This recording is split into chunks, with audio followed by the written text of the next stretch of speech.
What's up, you guys? Sean Ross Sapp here, managing editor of Fightful.com. Ring of Honor Final Battle 2017 post-show for Fightful.com. We have tons of podcasts over at Fightful.com. A little bit of everything. We're doing Ring of Honor post-shows now, New Japan post-shows now.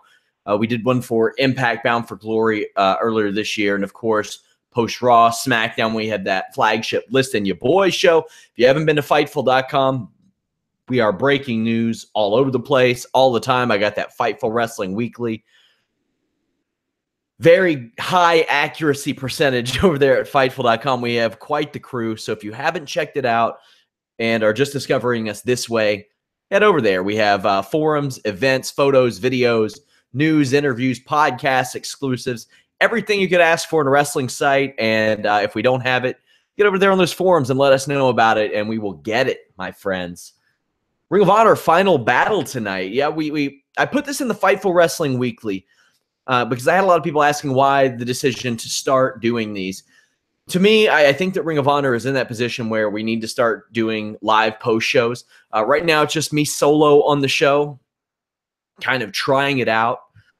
But we're in a situation where they are the #2 wrestling company in America, and Ring of Honor and New Japan are so closely connected, maybe not as much right this second as they were 6 months ago, even a year ago, but there's a sort of a marriage there, if not like a sister relationship. So I think that it is time to do it, and it's not like Ring of Honor is going anywhere. They're turning a profit right now. They have Sinclair Broadcast Group pushing them. I just interviewed BJ Whitmer, who told me about all the benefits that they could see if Sinclair ends up acquiring Tribune Media.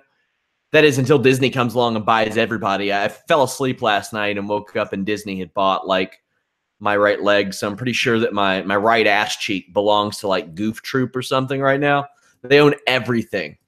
But the Sinclair backing of Ring of Honor is a big deal, and they are a solid #2 now. Like Impact can't even make an argument here. You have people saying, well, they're on cable and in this many homes. Man, Ring of Honor does better viewership from them than them from the figures that I get.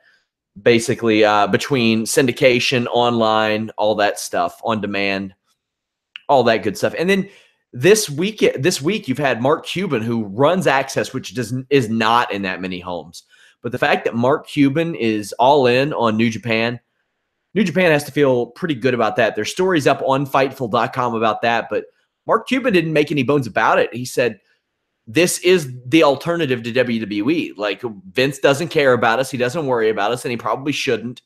But we believe in this product. They're probably going to take over our Friday nights, and he paid quite a bit to get Wrestle Kingdom on Access just a couple days after it airs in Japan. And it'll air in America on New Japan World. We have live coverage of Wrestle Kingdom on January 4th as well.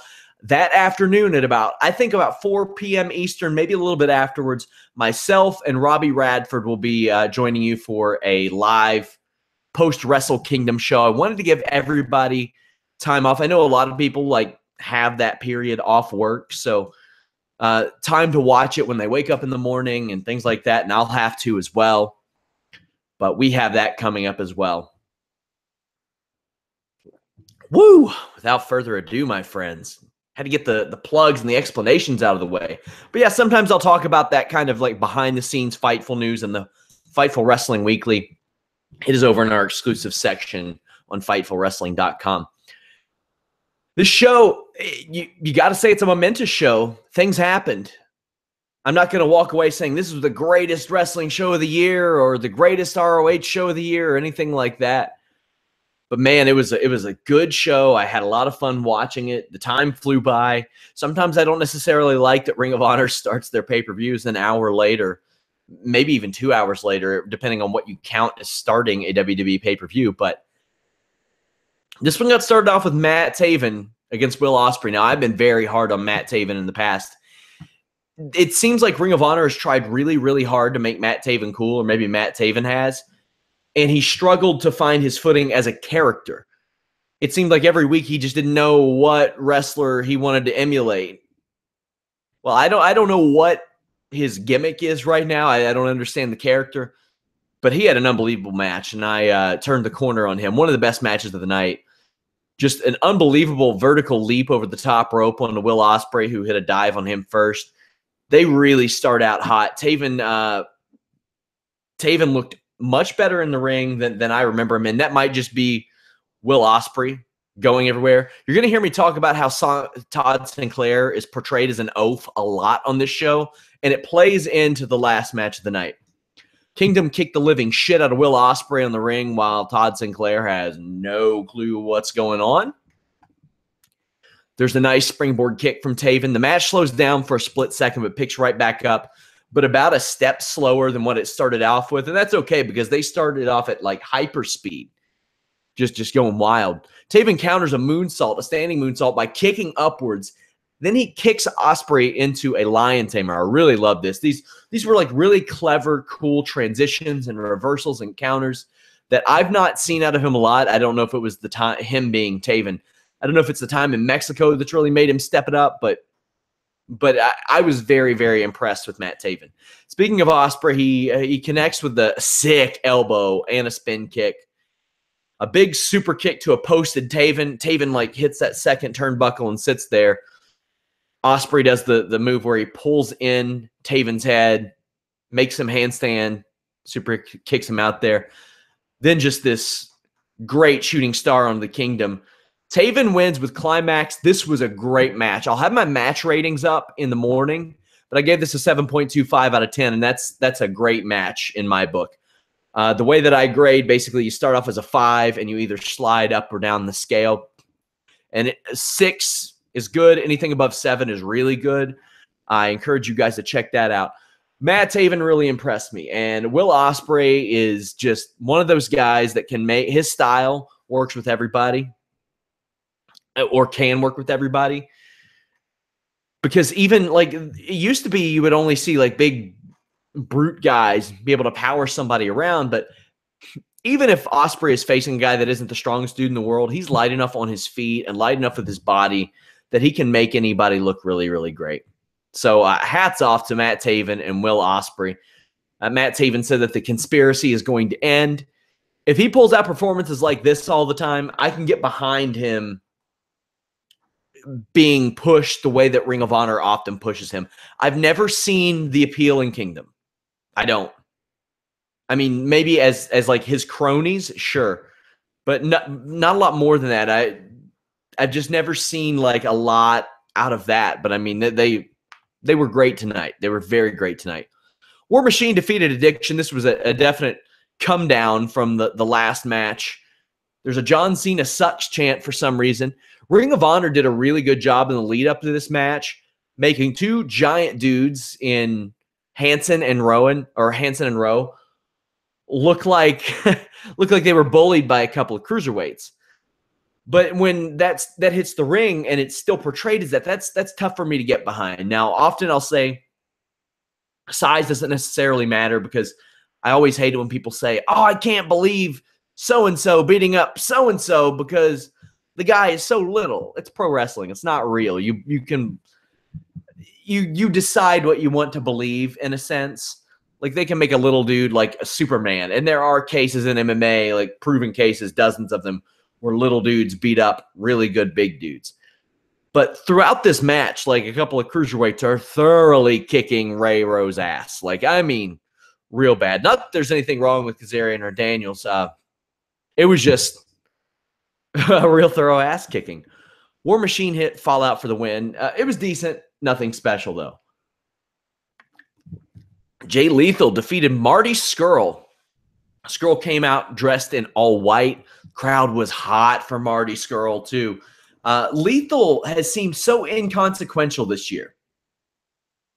Just like everything that he's done, it doesn't seem like in the grand scheme that's that important or it matters that much. And I wonder what that means for his future.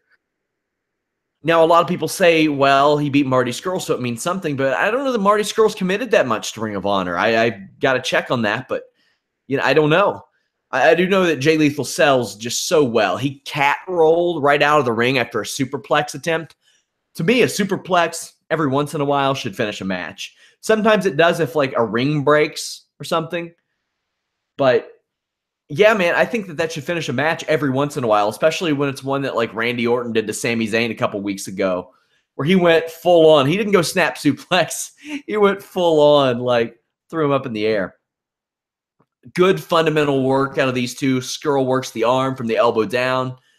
A really good corner suplex as well. Scurll ran up the apron to hit a tornado DDT on the floor. Now, their padding looked exceptional as a guy who worked in the ring a little bit. I got to say, if there's a move I want to take on the out, if there's a place I want to take a move on the outside, it was on this padding that they had. But still, it can't feel great. You know what I mean? It's like saying, like, what kind of glass do you want to chew on today? Well, it's still a DDT on the floor. Get in your questions, by the way, guys, on the live chat. I don't want to ignore that at all. Pass along any questions. Somebody says Scurll is the IWGP Junior Heavyweight Champion with New Japan. Yeah, I know. He just hasn't committed that much to Ring of Honor in particular. There are plenty of guys that are in one, not as much the other. I mean, maybe I'll get some heat for this. I don't know. I hate the lethal injection as a finish. I don't see the point in the handspring into the cutter. Like, that's so pointless. Now, out of an Irish whip, that can kind of make sense because you're trying to reverse the momentum or stop the momentum or something like that. And there's a lot of people that would say to me, well, Sean, the Irish whip in general is a little ridiculous and over the top, and hitting the ropes is a little over the top. Not if you go in there and you hit the ropes without turning into them. I mean, you legitimately, if you're running those ropes full speed, you better turn into them. But whatever. Oaf Sinclair gets knocked down again. Marty Scurll tries to Eddie Guerrero Jay Lethal, but Jay Lethal Eddie Guerrero's Marty Scurll by wrapping the chair around his neck, around his own neck, rather. Damn, did the crowd go hot for this? Chanted Eddie, everything. It was really a really fun spot. Now, the lead up to this was Marty Scurll calling out Jay Lethal. Like, Ring of Honor gave him whatever match he wanted. Marty Scurll kind of wanted to bring a villain out in Jay Lethal, and Jay Lethal said he was nothing like Marty Scurll, that Marty Scurll had to use these villain tactics, while Jay Lethal just did them to do them. There was a Ghostbuster by Scurll, a figure four by Lethal that Scurll got out of pretty quickly. Oaf Sinclair misses an umbrella shot again, and Scurll gets two on a release pile driver. I got an issue with that I'll take up later. Oaf Sinclair strikes again, misses a kick right to the penis. Right in the penis of Dalton Castle, and the lethal injection wins it. I thought it was such a cool story to have Lethal have to cheat to beat the villain. So Lethal had to out-villain the villain, and it wasn't like he did it just to do it. He kind of had to do it, or at least it looked like to me like he had to do it. Brent Vaught said, Sean Lee Tadalody's a hero. Man, they just buried him throughout this show. Again, I'll get to it. It's going to be a big part of the close. It's ROH World Tag Team Championships. Motor City Machine Guns defeated the Best Friends. Best Friends were over. Really over. I posted in my notes, I hope this streak of Trent kicking out of something ridiculous on a Ring of Honor pay-per-view is over. It is indeed over. I don't know many teams in wrestling history that work as well together and know each other as well as Chris Sabin and Alex Shelley. Alex Shelley used to be one of my favorite workers in the world. He's still a damn good one. But like, where I don't think these two guys are nearly as smooth individually as they once were, as it pertains to being a tag team, gosh, it's like they just keep getting better. And maybe that's a compliment to how well they work as a team, because I'll be into a Chris Sabin or Alex Shelley singles match, but they have, I don't want to say lost a step. That would be really disrespectful to their skill set, and I'm not trying to do that. It's just, damn, man, they just, like, they already know. They really are that cliche of knowing what the other person's doing.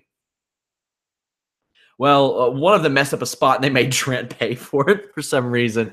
Like, the crowd started to chant the "you effed up" stuff, "you effed up." And then Chris Sabin and Alex Shelley just beat the shit out of Trent. There was a dude buster that got turned into an infrared because Sabin super kicked Trent. That was really cool.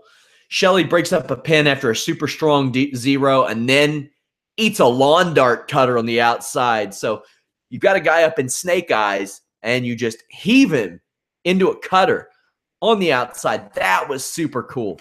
What I didn't like is the finish. Hated this finish. Garbage. And it was the second straight match that a pile driver was just marginalized. I think Sabin got hit with a pile driver by Dustin, Chucky T, whatever the hell you want to call him that day. And then immediately rolls through and gets a pin on Trent. And I was like, ooh, I don't know if I like that. Now sometimes I'll make the excuse of doing that like in a championship match.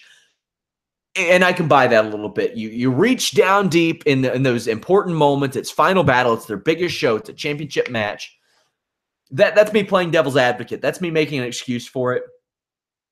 But man, for decades and decades, the pile driver has just been treated as such an important move, a dangerous move. It's banned from WWE. So when somebody whips it out on an ROH show, it should. I mean, you can play off of that. If somebody's watching Ring of Honor, let's be real.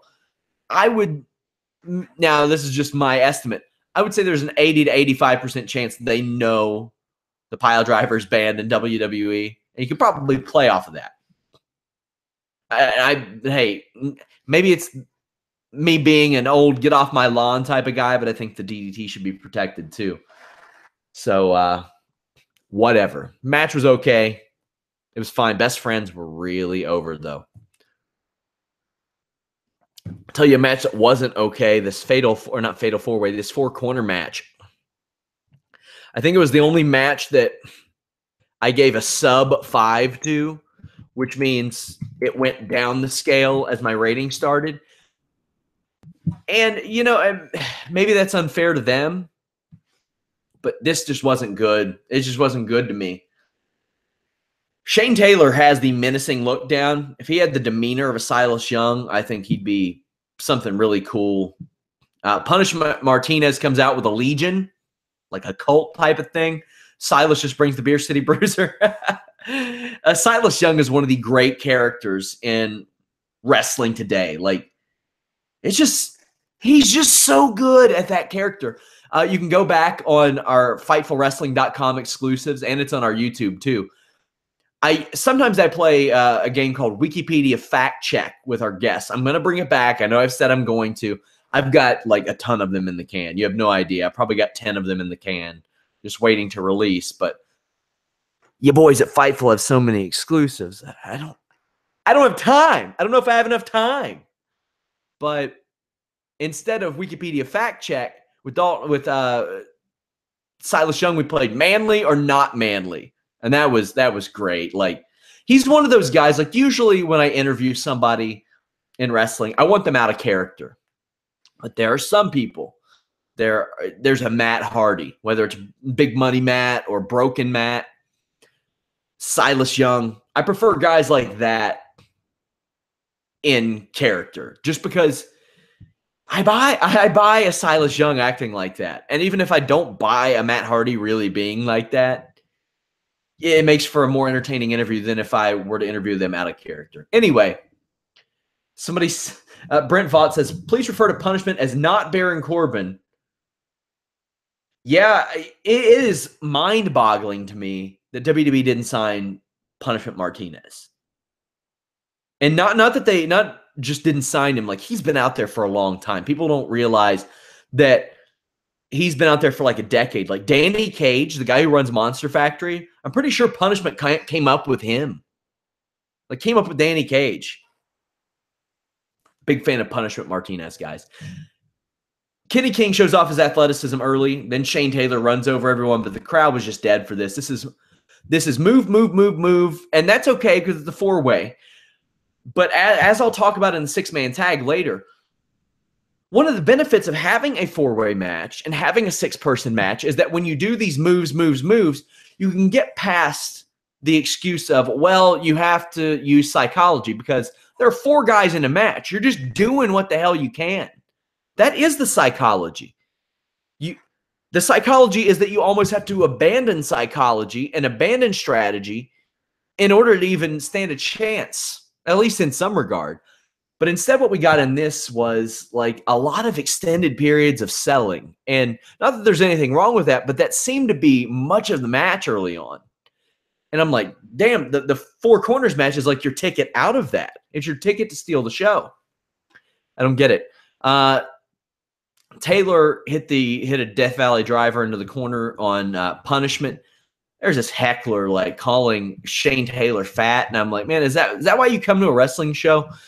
And I get it. You can go there and say whatever you want, and he's getting a reaction, all that stuff. I'm just like, I in that regard, I'm not old school because I think that's kind of dumb because that dude probably knows it's a work.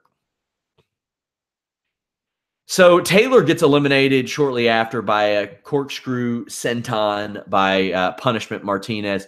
This match is a mess. Still no crowd reaction. Silas and Kenny King hit a powerbomb blockbuster on Martinez on the floor. Even more impressive, I thought, though, was Kenny King getting the royal flush on Martinez because Martinez is a big boy. Change the record. Oaf Sinclair misses a beer bottle cracked over King's head. King gets pinned. I just want to say, when I call him Oaf Sinclair, I'm not attacking the man, Todd Sinclair. I don't know the man. I'm sure he's a nice dude. Maybe if they said call it as a shoot, he'd be a wonderful referee. Oaf Sinclair is the character that they have him portraying. But anyway, King gets pinned. Guaranteed a new ROH television champion. And between Silas Young and Punishment Martinez, honestly, probably the 2 I would have picked. Like, because that Punishment Martinez, I've liked since I saw him in the Top Prospect tournament. Silas Young, since that feud with Dalton Castle, just A+. Brent says, leave Todd alone. Oh, no, I'm going hard on Todd on this show.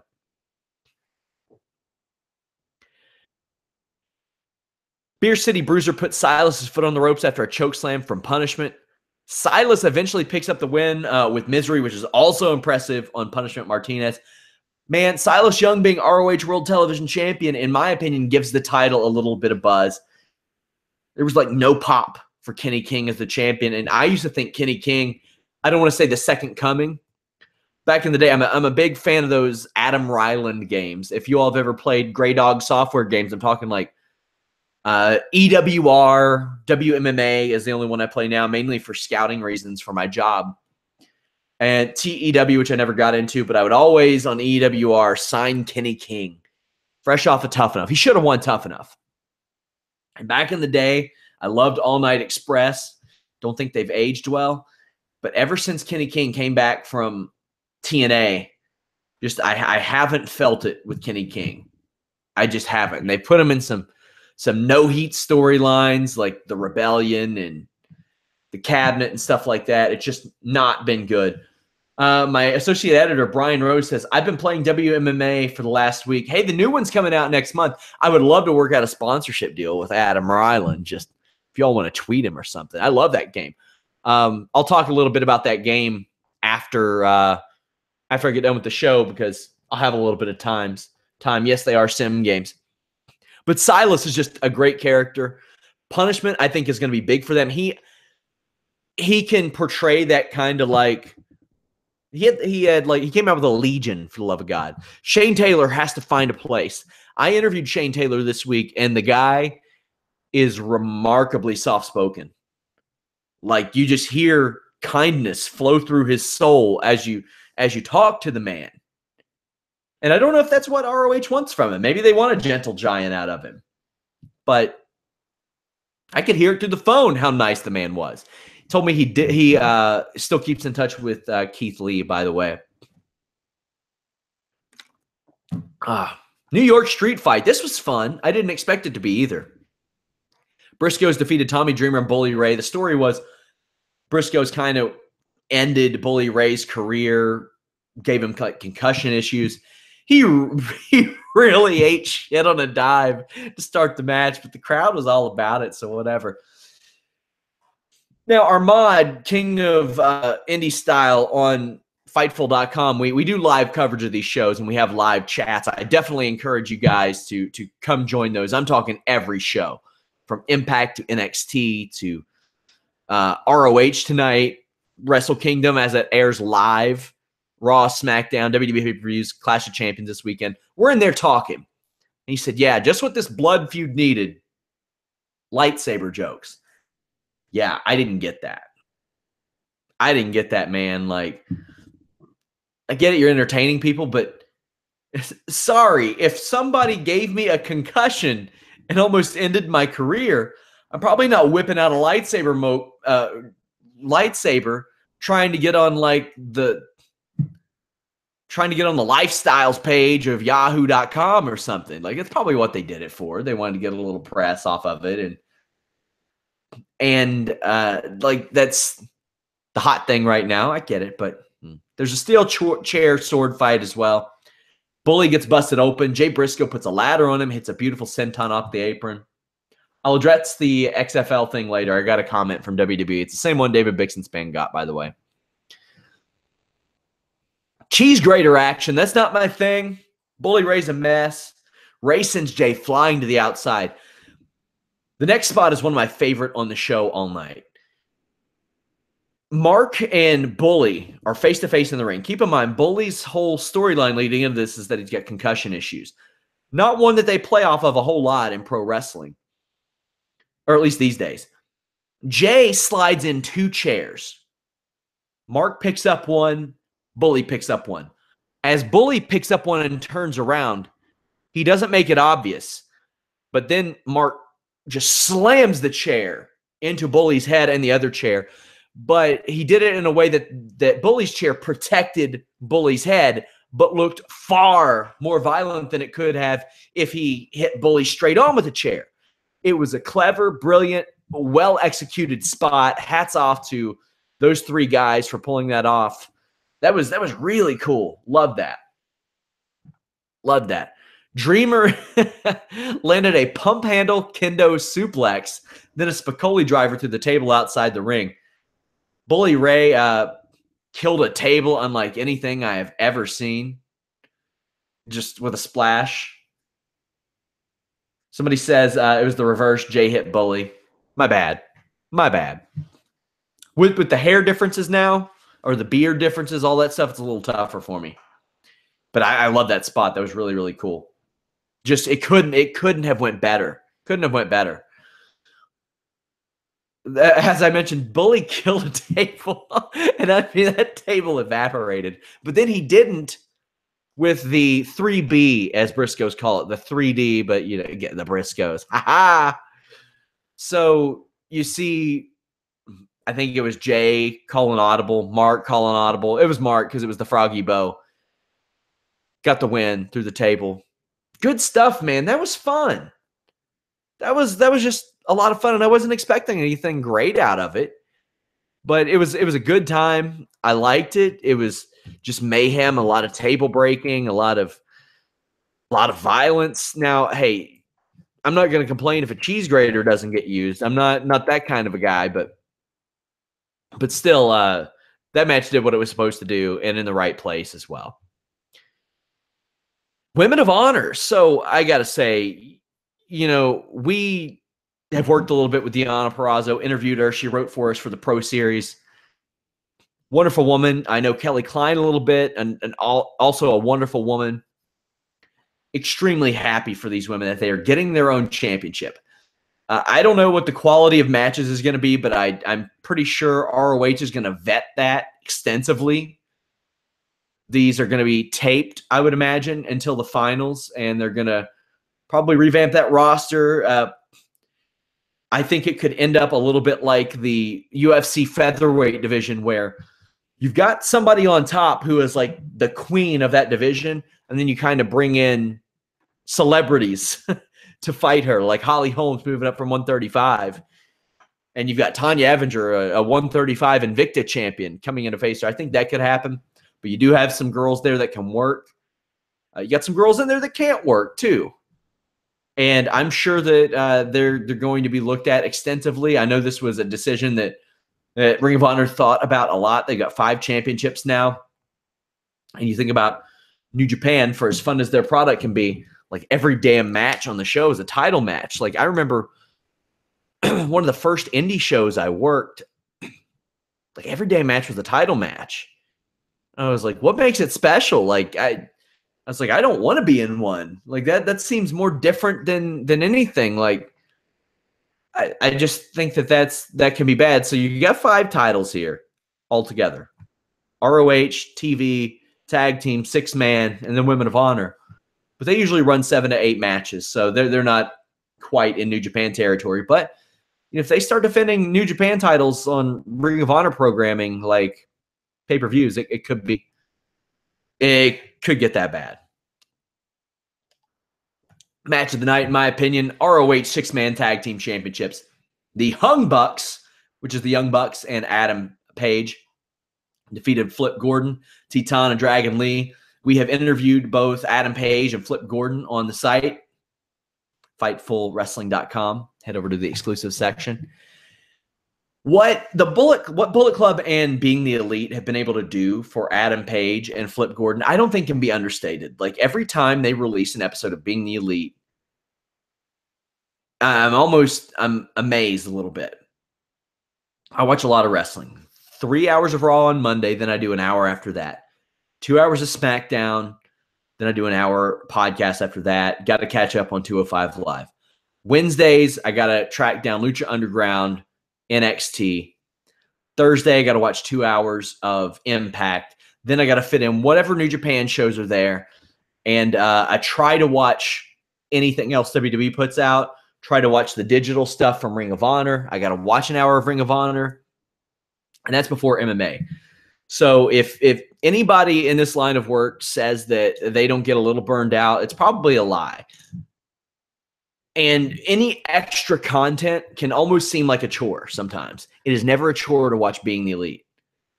They take people who I didn't give a damn about Adam Page.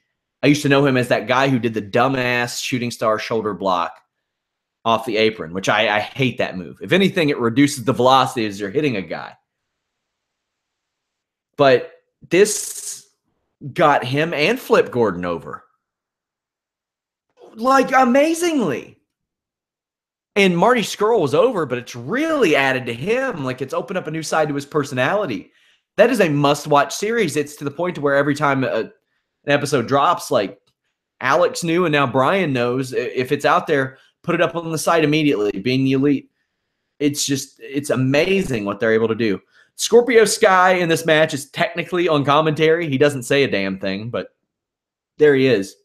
I remember Scorpio Sky from back in the day. I remember a clip of him and Human Tornado doing a dance to Beat It while in the ring.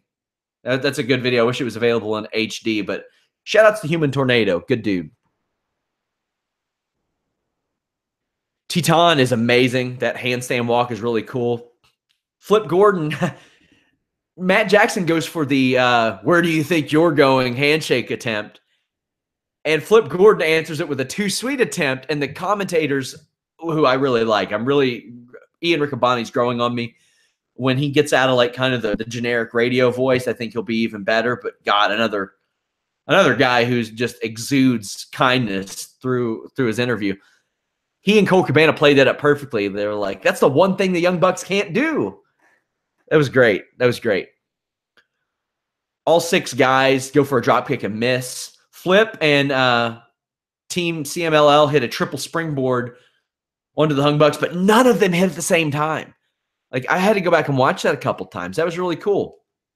I love the dives from Page and Matt Jackson. I'll tell you why. They both looked good. And what I like when I do, well, I hate to draw the comparison to me when I work because I ain't doing flips. But whenever I would dive on somebody, I would try to do it on more than one person.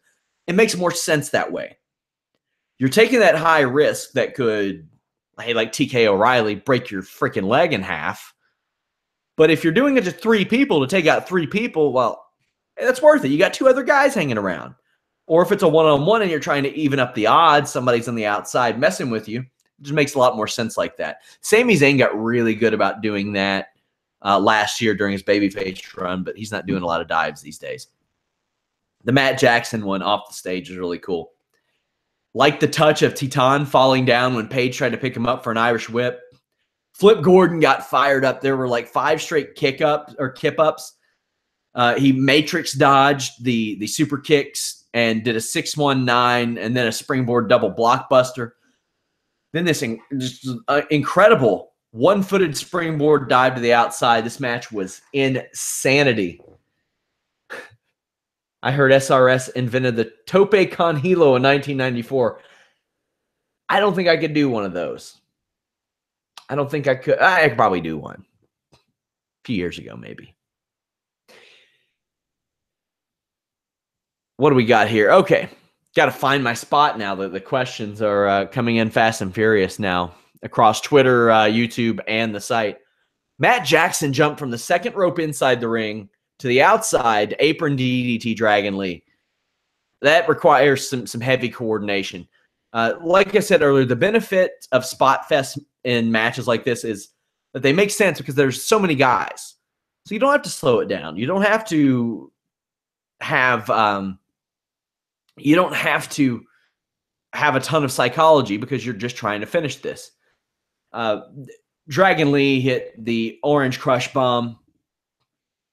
I'm not sure what he calls it, but it was an Orange Crush Bomb, and it looked really good. And the first ever shooting star off the apron from Adam Page I've ever liked into an indie taker, just because that move is exceptional. It's like intentionally over the top. Intentionally over the top. Triple super kick on Flip, then an indie taker rite of passage.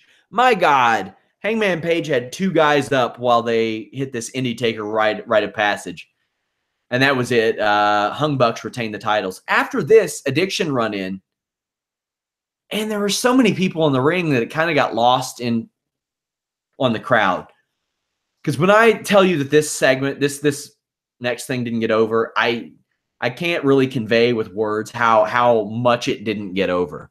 Addiction attacked everybody, including Flip Gordon, while Scorpio Sky awkwardly stands in the ring. And then, of course, you know that he turns on Flip Gordon. And ROH production misses it. Womp, womp, womp. Just no reaction. No reaction. Too many people in the ring. Too much stuff going on. Just get everybody out of the ring. Have Flip Gordon in there selling. Scorpio's in there checking on him. Addiction hit the ring. Beat up his buddies. Beat up Flip. There you go. Don't do it while everybody's in the ring and there's streamers and all that shit. Come on, man. Okay, I'll address this XFL thing. So here's the this is before the main event. I'll address this. The Hall of Fame stuff, don't know. Don't know anything about that. I heard from a WWE spokesman. He gave me the same statement that he gave David Bixenspan, one of our writers who's reporting on the story for Deadspin. Quote, Vince McMahon has established and is personally funding a separate entity from WWE, Alpha Entertainment, to explore investment opportunities across sports and entertainment landscapes, including professional football. Mr. McMahon has nothing further to announce at the time. End quote. There are rumors that this could be like a conservative answer to the NFL with the kneeling and all that stuff, but even if that happens, I don't think that lasts more than a season. Now, you do have a few people. Like if somehow you get Colin Kaepernick, Johnny Manziel, and Tim Tebow on board, you might get some people to watch. But even then, it's like, what are you doing? Like a 4-team league? Come on now. Come on now. We'll have more on that as it comes. We got the best people. We got the best team as it pertains to finding out stuff like this between like David Bixenspan, Brandon Howard, and Chris Harrington. Chris Harrington has a story up on Fightful.com under our exclusives right now about how Raven and Buff Bagwell, their case was dismissed, but they didn't get any money for it. That is up on Fightful.com as well. Go check that out. Main event time, Ring of Honor World Championship. Dalton Castle with the boys defeated Cody with Brandy Rhodes to become ROH World Champion. New title belt. It looked beautiful. Looked beautiful. I love it. I don't think your logo has to be the focal point of a championship. Just make the thing pretty. Make the thing pretty. I don't know. If Jimmy sent me a big Fightful championship with our big Fightful logo, I'd probably be like, man, that's the most badass title ever. And then I'd wake up. Cody Rhodes bleached his hair just when you think he like gets comfortable and maybe he'll go down the road of being stagnant. He changes something up just a little bit. No, I don't know if this is a permanent or semi-permanent thing. But you can say what you want about his in-ring work, but from a character standpoint, he's always willing to switch things up. He came out hot with the list. Then, when the list was done and his babyface run had kind of run its course, he turned heel. Joined Bullet Club. Then got on being the Elite. And then he's changing his hair a little bit, and he looked like he was celebrating that Eminem album drop, but whatever. I think it's a sign of a smart guy to change often. Reinvent yourself. I'm sure he sees what Jericho's doing. Jericho's 40-something. Somebody said he looks like Surfer Sting. Yeah, a little bit. Say what you want about his in-ring, but he totally dyed his hair. Yeah, quite the leap, huh? But yeah, I mean, for some guys, that is a leap for guys at Cody Rhodes' level. After a missed disaster kick and some back and forth, Cody catches a Dalton apron Rana and power bombs him through a table. Apparently, our boy Oaf Sinclair is okay with that, with tables. Brandy Rhodes dives onto the boys, and then they all get ejected. You can see the spot coming from a mile away, but it was a cool spot. Like, Brandy climbed the top rope and then jumped onto the boys outside. That was really cool. Good for her. Dalton Castle really smooth with his suplexes. They don't require a lot of setup. That's a great aspect of his character. As flamboyant as he is, he can go in the ring. And especially from an amateur's perspective, he doesn't like take a lot of time preparing his suplexes, unless they're deadlift suplexes, and that's kind of by design. So I like that. Cody Rhodes is bleeding. I like halfway think that's why he did the blonde hair thing, so it would show more. If you remember last year, I think at Best in the World, Carino and Whitmer wearing that white gear and stuff, which we talk about in that interview with BJ Whitmer. Cody Rhodes gets German suplexed onto the floor. Both of their finishers are countered, but Oaf Sinclair is down when Dalton Castle taps out Cody with his submission. All right. I've railed on Oaf Sinclair over and over again. When you learn to wrestle, one of the things they'll tell you is don't bury the ref early on, especially if he's got to don't bury the ref early on in general. But if you've got a spot like this in the main event, it's very important not to bury the ref early on. Because this happened to Todd Sinclair, I'm talking like 6-7 times throughout the night. Why does anybody respect him? Why wouldn't Cody have just as much of a reason to bitch as anybody? Like, you all had this dipshit reffing my match, this important match, this world title match, after he had screwed up 5 or 6 times earlier in the night. Who cares that I was tapping out? Dalton Castle, at the same, had he lost, there he was. And over and over and over and over again. Now, I don't know if it's an agent thing. I don't know if it's wrestlers not communicating, hey, we're going to work this spot in there. But at some point, Todd Sinclair is being told by these wrestlers, okay, you're going to take a bump here. You're going to take a bump here. You're going to look away here. You're going to look away here. You're going to look away here. He's got to step up and say, hey, guys, I'm doing this in every match, sometimes 3 or 4 times in a match. Why would you respect the ref as an audience if the ref had been buried so early and often? That's like one of the first things you learn when you go to wrestling school, man. Don't bury the ref, especially early on. Brent Vaught says, SRS versus Todd Sinclair at Fightful's first wrestling show. I would tap out Todd Sinclair. I'll give you that one. Hey, we did say that if Fightful ever runs a show, we guarantee we will fill up a 100-seat venue. How about that? How about that? Crossroads hits, but Castle recovers, hits Bangarang in about 12, 13 minutes for the pin.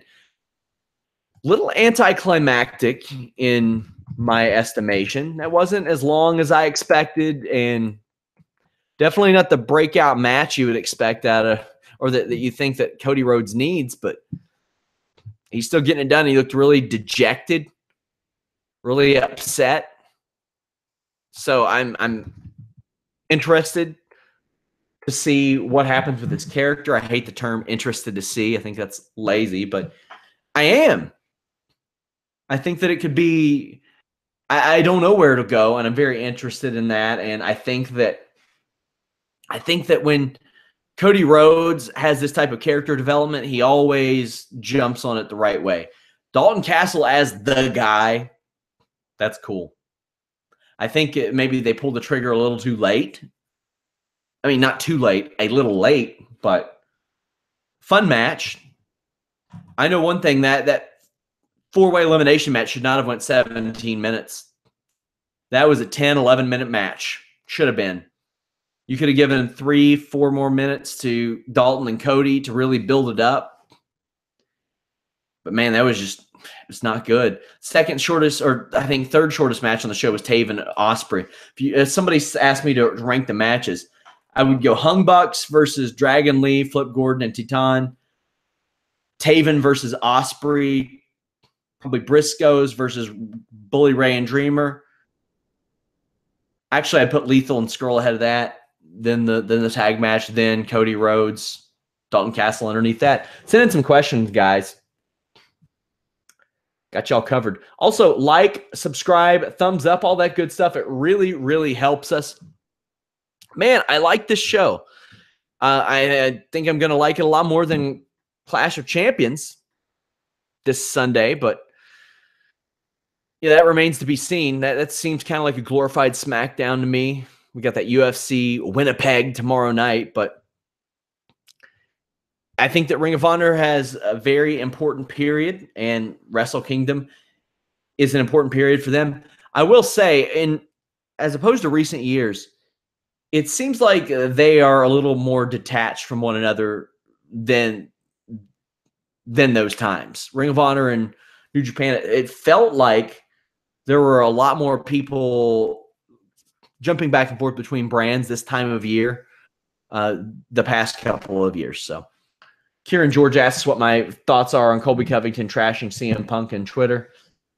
He's an idiot. He is somehow an amazing idiot, but a very smart, savvy guy, Colby Covington. He's making noise, but damn. But you gotta, some of the sexual slurs and stuff, not with that. Brian Rose, our associate editor, says Cody Ibushi for the Dome is still on. It's now a special singles match. Yeah, that means that Kota Ibushi could beat him now. And there's always the possibility with Kota Ibushi, he's willing to work anywhere. He just won't sign anywhere. He could have won and then lost the title like right back or something. But LV Sports Group said that it's now meaningless. But like I said, it might be the only match on the show without a damn title. Well, yeah. That's about it. Like, that's everything else is like they got 400 titles in New Japan and they've got a big roster. But let's run down that Wrestle Kingdom card real quick. Okada versus Naito for the heavyweight championship. That's going to be just fire. Yeah, Cody versus Kota is the only non-title match on the show outside of the Rumble that'll get set up. So you got Kota versus Cody. I think that Kota will get what I would consider a 7 out of 10 match out of Cody, and that's good. If you were to put that on the Meltzer scale, it's probably about 4 stars. Tanahashi, Jay White. You know, I'm not that excited about that match. I'm sure it'll be good. It's for the Intercontinental Championship. But, I just think that I worry about Tanahashi. He's battled a lot of injuries over the last year, so that's a big concern for me. I know they think a lot of Jay White. Scurll versus Takahashi, Kushida, and Osprey. Man, Kushida is one of my favorite workers in the world, ever. Osprey's great. Takahashi's great. Scurll is good. Can't wait for that one. Roppongi 3K versus the Young Bucks. I think they should just get rid of the Junior Heavyweight Tag Team Championship. I know the Young Bucks want to just be heavyweights, or probably to just abolish that Junior Heavyweight Tag Team Championship. Just let them in there. It'll make for better actual IWGP Tag Team Championships. Speaking of, Killer Elite Squad against Evil and Sonata. Yeah, sure. Why not? And then Omega versus Jericho. As Jeff Hawkins said on our podcast last week, it seemed like it was going to be like a typical Omega match, but now it seems more like an 80s Mid-South type of match, which will be very good, I think. I think it'll be very good. I'm very excited for it. I think it'll be a lot of fun. Vinny Fernando says, no way Jericho should be going over at this point. Yeah, but you never know. You just never know. LV Sports Group says, really, SRS, please explain. I assume you mean about the Cody versus Dakota. Only match not for a title. I'm always intrigued by whatever they have Coda do because he won't commit. Like, you never know how far ahead he's seeing things. He might decide to retire tomorrow, like, for all we know. But, well, maybe not. He loves wrestling an awful lot. An awful lot. More blood during the match, you think. Yeah, Jericho and Omega are probably going to bleed. What's the status of War Machine? Man, your guess is as good as mine. I ask about every 2 weeks, and they play it close to the vest. They do really good at hiding it. The thing is, you see them, and you're like, man, you got to imagine that's who WWE would have wanted for the Wyatt family.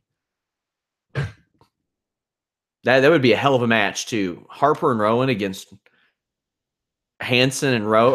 My concern is they would try to do some stuff a little too convoluted because, contrary to popular belief, Eric Rowan is very ambitious about his offense. Like, he's always adding to his offense, sometimes doing some things that he's not necessarily ready for. Stone Osborne asks, any word on the Alex Hammerstone interview? I will get to it. If he accepts, he will be a guest on Listing Your Boy, but I've got that NWA feature that I'm working on. I have talked to Tim Storm. I'm going to talk to Court Bauer. I talked to Dave Lagana, talked to Colt Cabana, talked to Dan Severn about it, but it's one of my long forms in the line of the Muhammad Hassan article, the Gerald Harris Weathering the Storm feature, Shane Crutchton, the Kentucky Athletic Commission, and Brawl for All articles. It is my latest long form. I'm hoping to drop that between Christmas and New Year, but I may end up dropping it before. I don't know. It's tough because we got a ton of content coming during that point. We got I'm going to release the Fightful books at Royal Rumble publicly. That way everybody can get it. So, yeah. Brian Rose says the NWA article is going to be lit. Yeah. I have somebody transcribing that Tim Storm interview. He told me a great Ahmed Johnson story, by the way. He's going to be a guest on Listing Your Boy. I've got Wikipedia fact check with him as well. And I'm talking to Court Bauer next week. I'm going to interview him extensively I'm going to ask his thoughts on the NWA and, of course, him running MLW events. But I'm going to ask him about, from a writer's perspective, how Royal Rumble is handled. Royal Rumble, to me, it's like Christmas for Fightful. We do a ton of features. I did the Rumble Retro last year where I went back and like kind of live tweeted all the shows. I've got a live quote unquote tweet, the 2017 Royal Rumble because I was there live. So I got to add that. I'm going to re-release the Shane Helms podcast we did last year. It's in the archives if you all want to check it out at FightfulPods.com. But I walked through all of Shane's experiences at Royal Rumble. And you all may think, well, what the hell did Shane Helms ever do at a Royal Rumble? Well, he was involved in that cool spot with Triple H and Steve Austin. There was the 2004 Rumble where he took that nasty, gross fall to the outside, and it looked like he tore up his knee. There was the year he ran down to the ring like a dumbass looking like Repo Man. That was funny. Then there were some times when it was the 05 Royal Rumble where he got the shit chopped out of him by the three guys in the ring. Then there was the Royal Rumble where he won the Cruiserweight Championship as a member of Raw when the title was on SmackDown. We go in depth about that. You can find that in the archives, but something I'm very excited for, hoping it all works out. Myself, Alex Palowski, Jeff Hawkins are going to do live commentary, or alternate commentary rather, over the 2005 Royal Rumble. It won a vote, or won a poll that I put up a couple weeks ago. And we're going to talk about a lot of stuff from the Daniel Puder having heat to Muhammad Hassan, which you guys know that if you followed me for any length of time, I've got quite the insight on that, to the finish of the 2005 Royal Rumble that many wonder, was it supposed to happen? Wasn't it supposed to happen? A lot to talk about there, and we're going to provide entertaining alternate commentary, and I'm going to share some behind-the-scenes stuff that I've learned through interviews and that I've found out. I think it's going to be a good time. Somebody asked if I've listened to Vince Russo's new radio show. No, I haven't. I don't get a lot of time to listen to other shows. I do listen to Pritchard's podcast. I'll listen to Joe Rogan sometimes. Fighter and the Kid here and there, but I don't get a lot of time to listen to other podcasts that are on Fightful, because you all got to know, I got to edit all these too. Like, all those that are on our network, like, got to handle those. Somebody says Vince and Russo were gold together. Thank you. I appreciate that. I like to think that, I don't want to say I kept Russo in check, but he knew I wasn't going to do the shtick. And I think that Vince Russo, when he drops the shtick, is a very valuable resource to wrestling media. I heard nothing but good things about him as it pertains to the Era Lucha tapings. Even Shane Helms told me that, and Shane Helms, like, it seemed like he had heat with Russo leading up to that. Said that Russo was nothing but good to deal with. So that made me happy to hear, because contrary to popular belief, Vince is not that, like, he's not like a hard dude to deal with. There are times he and I didn't see eye to eye. Like, I had pitched to him last summer when Fightful started. I wanted him to do the single topic thing that Bruce Pritchard ended up doing. I've mentioned that several times in the podcast. We couldn't have made it work the way that Conrad and Bruce did, and that Conrad also did with Tony Schiavone, but I thought that was a good one. Somebody asks, would we ever work together again? Yeah, I've worked with him here and there. I mean, I talk to him every once in a while, but yeah, he floated the idea to me, like, if I would want to do live shows and things like that with him during big wrestling weekends. I told him I would consider it. That was last summer, but yeah, like, I would entertain it. It's just some of the controversial stuff that's said, I kind of separate myself from, but I like Vince personally. He's a good dude. So when NXT TakeOver does their usual, let's pan into the audience to see who's in attendance, will there be Ricochet? It depends. I think money's important to Ricochet right now, and I don't know if WWE is willing to give him the amount that he wants. I don't know. Wouldn't shock me. Wouldn't shock me at all. Guys, I'm Fightful gonna be at New Orleans 34. I'm sure we're gonna have somebody there. We are gonna be at New Japan in Long Beach, thanks to our dude Brian Rose. Hot diggity damn.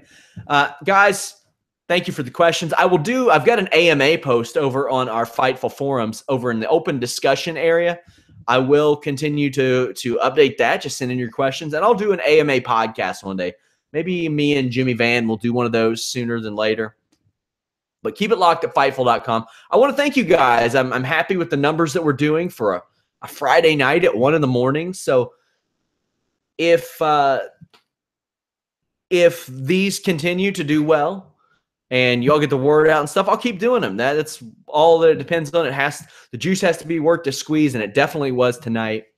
Make sure you all like, subscribe, thumbs up. I want to thank you guys so much. I really appreciate it. I wanted to do this show. It's not something that Jimmy said, I need you to cover this or cover that, or it's something that I decided that I wanted us to do for Fightful. I wanted to do for you guys, and I hope you guys liked it.